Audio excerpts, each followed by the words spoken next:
Hey YouTube, welcome back. Modesty is honesty. TJ here. It's good to see you all. And it's been great to hear from you too over the last couple of years. A lot of people have gotten back to me. A lot of people have encouraged me to keep going and making videos. I know it's been a while, but I'm back and I'm excited to do it. So here we go. I wanted to transition into a segment that is near and dear to me personally. Um, I know the goal for this channel isn't to be about me at all, which that's what I take pride in the most, to be a channel of the community, and I'm going to stick to that. But for this, I'm going to call it like a secondary introduction video. I wanted to talk about my personal challenge a couple years back, just to be able to relate, um, for everybody to kind of grasp where I'm at, what I've gone through, and to be able to connect with people. So, in the winter of 2016, I was working crazy hours, at least 60-hour weeks. Not really thinking about it either, though, too much. It really wasn't like bothering me internally at all. Yeah, I was tired, but so is everybody when they work. It doesn't matter if it's 40 hours, 50 hours, 60 hours, even 20 hours a week.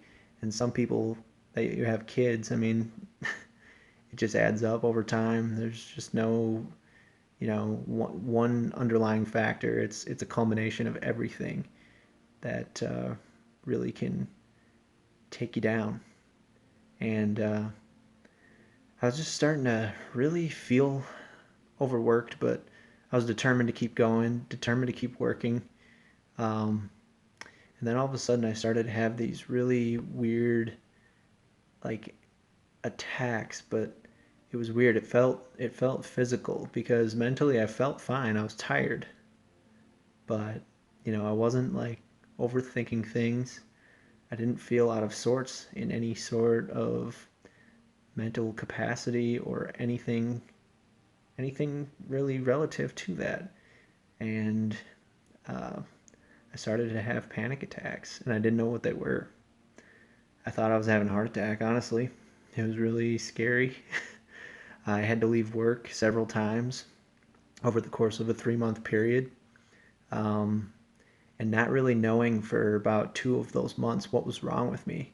From like a January to March period, I was just kind of under this spell, not really knowing what was going on with me. I would go to work. Um, there would be days I would make it through, but I would feel horrible for a lot of those days, and it was really weird. I was working out, you know, normal, 3 to 5 days a week at least. But then I started to think about my diet. My diet was not great at the time, but it was still strange to me because I felt like I was physically fit. Um, you know, I was getting sleep on those days that I wasn't working long days. I was getting 8 to 10 hours of sleep, so I was recovering. But it was a real challenge for me because to not know what's wrong with you and you know that there's something wrong with you, that's the worst. I just, there's really no feeling that you can really like compare it to when you don't know what's actually wrong with you. So over the course of time, I started to log these things in my mind, kind of analyze how I was feeling. I had like needle pins in my toes and in my fingers. I would have random shortness of breath, kind of when I would get over worried about things. And then obviously, some days at work, I would have these panic attacks where I would have an adrenaline rush in my chest, and I thought I was having a heart attack. And then I would overreact, and then everything would start to kick off, and then my heart would be pumping close to 200 beats per second. It was just wild. There's really no way to describe it. And then finally, after, like I said, about 6 weeks, it was about 2 months, so 6 to 8 weeks, my doctor finally diagnosed me with general anxiety disorder. And I was so relieved that finally I had, you know, figured out what was wrong with me. Granted, I knew that there was going to be a transition period of what do I do next? How do I cope with this? Where do I go? What what can I look forward to? Is my life going to be the same? Am I going to have to still struggle like this forever? Those were serious questions I had in my mind. And granted, this whole time I never felt depressed, which was nice. I was always worried about my well-being. I was really curious what was wrong with me and why, but I never questioned if I was happy or not. And I was very, looking back on that, as hard as it was the hardest thing I've ever gone through in my whole life.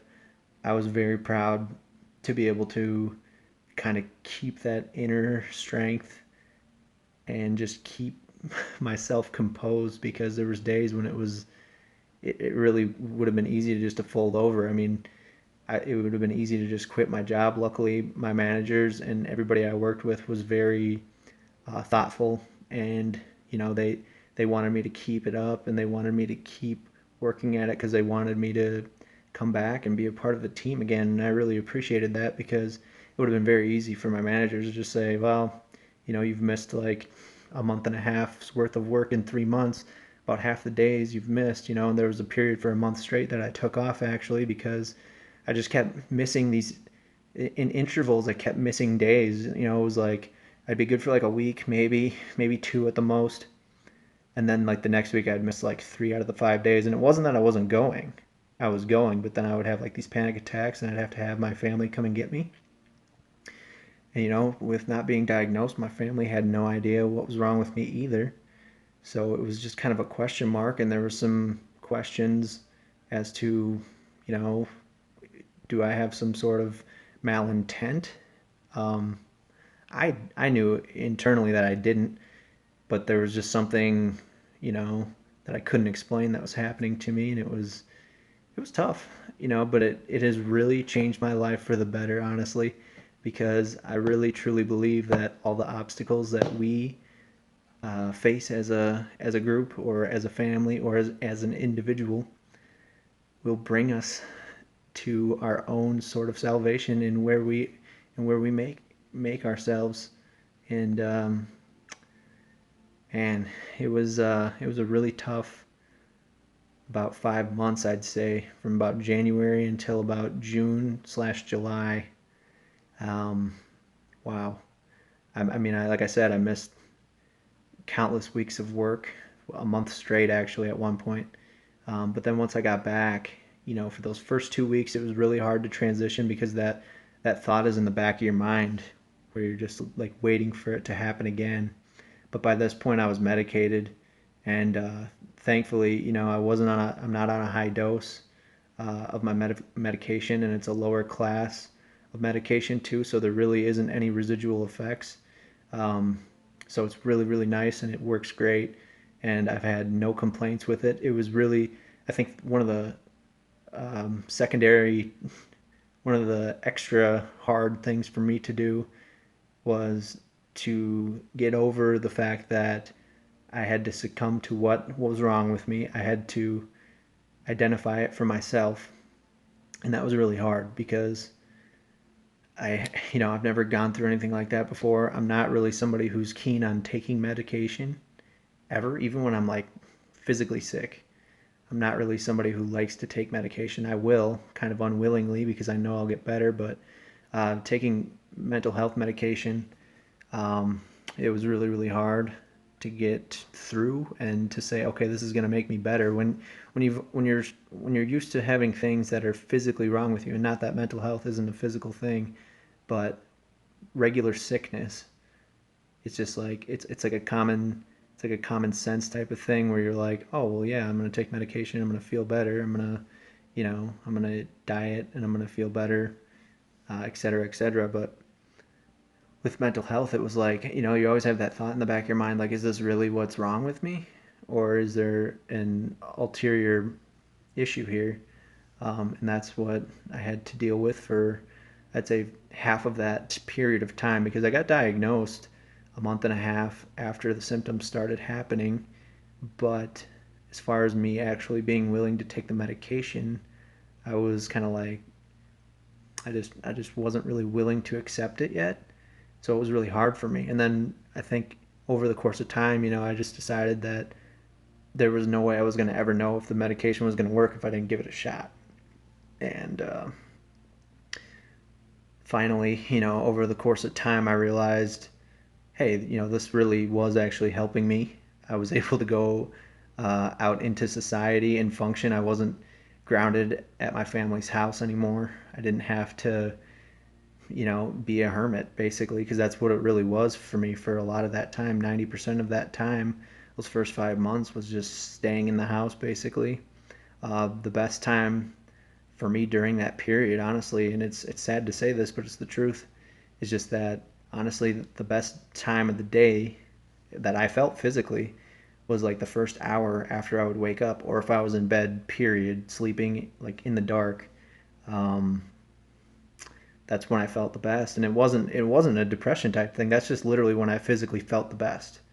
Like I don't know how to explain it to you. I think that's just when my mind was at the most ease. Granted, there was some nights that I would stay up and think and think and think, but it was different because I was by myself. For whatever reason, I felt kind of shielded from those issues that were triggering my anxiety.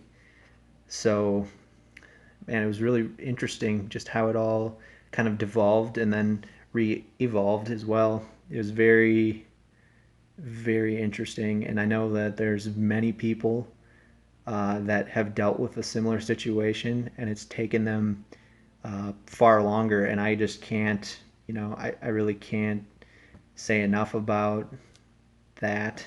I really would like to be there for people that are dealing with this as an ongoing thing. I'm dealing with it as an ongoing thing as well, but I've been lucky enough to be able to get it under control to an extent, obviously. But I just know like the misdiagnosis is what really I'm trying to spell out here. People having general anxiety disorder or panic attack disorder, and not really being diagnosed in a good amount of time. It's very hard. You have to be willing to be open with doctors as well. And I'm not saying that all of them have 100% of the solutions either, because that's definitely just not true. As much as I respect them, because they don't have an easy job by far. But man, it's got to be really hard. I don't. I had to deal with it for, like I said, like 5 months, and uh, 3 of those months were really, really hard, and then the back 2 months were kind of a transition period, me starting to kind of start my upward trend to get back to what I felt was more of a normal life, because those 3 months being stranded at home for half the time and kind of refining myself in a way was really, really hard. So I just really, I truly feel for anybody who, is going through that right now, and maybe has dealt with it longer. Maybe the symptoms are more severe. Maybe the acceptance of what's going on with you is a little harder. Um, I truly just want to combat those things and those issues with people, and I want to talk them through with you too. I mean, this isn't really about me. This is just trying to give you an idea of where I have been on this journey as well. And I'm very thankful for my doctors. Um, it hasn't been easy.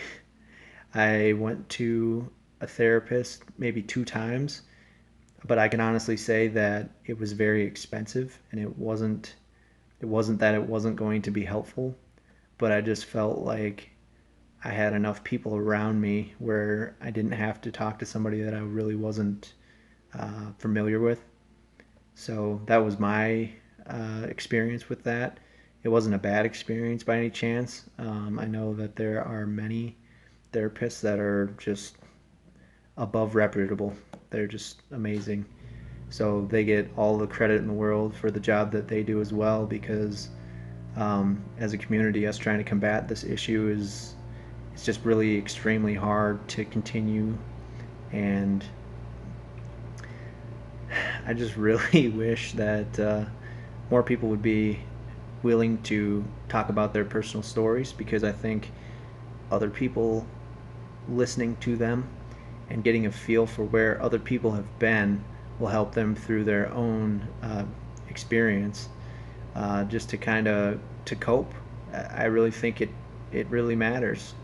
We're coming into a time period where this is not an abnormal thing anymore. This just isn't. This is the new normal, and it's something that I think that if everybody dealt with it on their own, it literally would just become an epidemic. Like we need groups, we need leadership, we need anything that you can think of to help combat this, because it literally was very close to not necessarily taking my life, but damaging it to a point where I don't know if I would have been able to build myself back up without having a strong support system and individuals willing to listen and help me talk through my issues, and just trust in them uh, day to day, and just believing in them. So that is what I would like to try to focus on. And I really appreciate everything that goes into these videos. Um, it's really, really interesting to be able to talk about your own issues on camera and know that it's going to be posted out there. And it's not an easy thing to do. It's not everybody in my life knows that I've dealt with this issue. A lot of the people that I work with have, but I just want other people to be able to relate to this, to be able to feel like they can reach out. And please do, please reach out, because I'm more than willing to talk with anybody. I'm not a health professional. I'm not going to sit up here and try to say that that is my MO, because it's not. But as a person to person, I will never turn anybody down as far as being there for them and respecting what they're going through, because I know how hard it can be. And I'm very extremely thankful to be able to be in a position where I can say that I've beaten it to a degree where I accept what happened, and I accept that I had to continue to fight it, and I still do. Granted, I am very proud to say that I have not had a full-on anxiety attack since my small layoff there. Pretty much, yeah, during that time that I was at home while I was away from work for like a month. I have not had one. So I think it's April of 2016. And like I said, that's just a credit to everybody else that's been willing to help me along the way. I want that for everybody else too, though. I want them to say, hey, I had TJ, I had XYZ family member, I had some random person that I met on a group online who was dealing with a similar situation that helped me get through it. And I want them to be able to say that, those 2-3 years later, and obviously it can be a lot sooner than that. I'm just saying in retrospect, those 2 to 3 to 4 years later, to say, wow, that was a very big turning point in my life. And I'm so glad, that I was able to be a part of a community that was able to help me, and I really want to build that, because I think the importance there is just like the importance and the need for that is just on a astronomical scale that I don't think anybody else can really, you know, undermine. You just can't. It's too important right now for us to be able to get everybody the help that they need. And so if it takes one, if it makes a difference for one person, this video, and just being able to be an open door, somebody to reach out to, that means the world to me. Because like I said, this is no small feat, and the more hands that we can have in this pot, I think the more difference that we're going to be able to make. And I am proud to be able to say that I can combat mental health, not just as a personal, you know, achievement, because it's not about that for me. It's really about the community, and it's really about helping others in general, and building that family that maybe not necessarily they may not necessarily be your blood and your DNA, but just to be able to build that family. So thank you guys so much. Please contact me. I've posted my email and my Instagram account. They will be in the description. And I look forward to hearing about, I look forward to hearing from you. Please don't be shy. I know it's hard. Um, but I was very, there was a point where I didn't know if I would ever be able to tell a soul outside of my family what was actually going on with me. But, through a lot of inner guidance and patience, I've been able to accept, what happened to me, and here I am. So you know what? I'm very proud to be where I am. I'm very grateful, and the whole experience, I'll never forget it for what it was. And I am glad to say let's move on, and let's make something special. So once again, thank you very much, and we'll be in contact soon. Thank you.